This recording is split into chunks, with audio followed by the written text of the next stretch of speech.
good, Amy?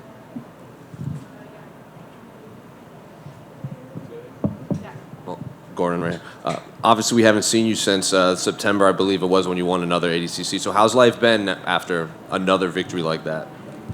Life's been good. Can't complain. I went on like my first vacation in 10 years, and then got back and jumped right into the camp for this. So I'm just back in training, doing the same thing I always do. How'd the body react to your first vacation in 10 years? It was kind of weird, to be honest. I got there and I was like, oh man, like 3 days in, I was like, man, this is cool. And the fourth day, I was like, kind of bored. Like, I feel like weird not training. We were there for 2 weeks. We went to Hawaii. So then we got back and I'm like, oh, thank God I'm back. I was like dying not training. So it was fun, but I like the routine. And then obviously you're headlining the UFC Fight Pass Invitational 3 against, it's the rematch against Vinny. Outside of like the ADCC and everything, was it important for you to get this rematch against Vinny, knowing that he was, I believe, the last guy to defeat you, correct? Yeah, he's the last match I had, the last loss I had in 2018. He's one of 3 guys to beat me at black belt, and I already beaten Felipe, and then Vinny is like the last guy that I have to compete against. So I'm looking forward to get this back, because once I beat him, then I will have beaten everyone that I could beat who has beaten me at black belt. And obviously, as MMA fans and reporters, we've heard of Vinny's background since he joined the UFC. But is he the same grappler as you faced all the way back then, or do you believe you have finally surpassed him in skill? Vinny has been focusing a lot on mixed martial arts, but he's been competing in jiu-jitsu too.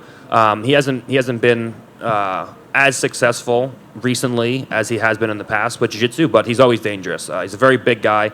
He's hard to submit, and he's very, very dangerous. So, I think that we're both different grapplers, but I think it's going to be hard for him to keep up with the level of development that I've been looking at the last 5 years. So I think the technical gap is going to be too big now for him to avoid a submission. And then I would be remiss if I didn't ask. I'm sure a lot of fight fans are always curious if you're ever going to jump into a cage or put on gloves or anything. Is there still any future for you inside mixed martial arts, or are you just solely grappling? Yeah, maybe if one of my teammates actually win an ADCC Absolute, and I can just kind of like give it to them. To be honest, John has never been wrong. Like our coach John has never been wrong on much, and he seems to think that I should stick with grappling. So it's hard to argue John, man. He's always giving me advice, and like either 3 years later, 5 years later, I'm like, man, John was right. So for right now, I'm going to stick with grappling, and then maybe if like one of our guys wins the Absolute and starts dominating people like I do, then I'll make the jump. But for right now, grappling. Is there anyone from your team coming up that you believe could win Absolutes in the future? Yeah, for sure. I think Vinny Magalhaes is a strong candidate. He's been training, no-gi for 6 months, and he took silver in the Absolute this year against Yuri.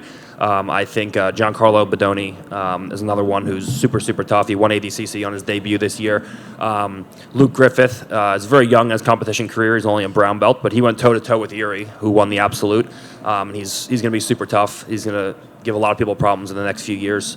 There's a lot of guys that I think that could win, but those 3 guys have proven in competition already that they're at that level. And there's some other guys like Oliver Taza and Dan are very tough in the gym. They just have to prove it. They have to prove what I know to everybody else in the world on the competition stage.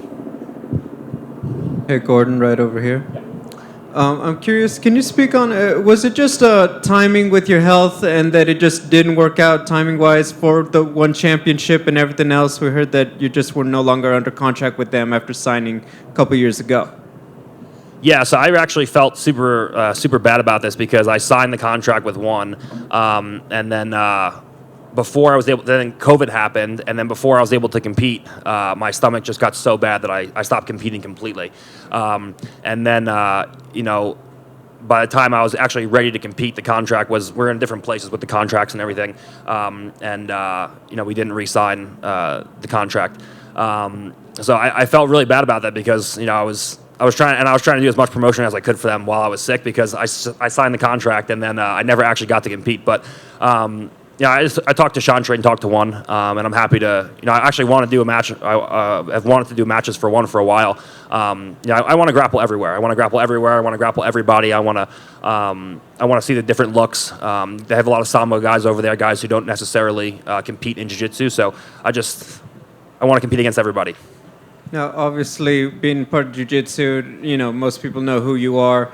Having that UFC brand and being part of the UFC Invitational, I mean, do you notice just an uptick in the attention? Like, oh, like this is the guy if they don't follow jiu-jitsu. And have you just seen a bump in your social media or anything else like that? Yeah, I think that this is a big jump, not just for me, but for the sport as a whole. I think that the crossover.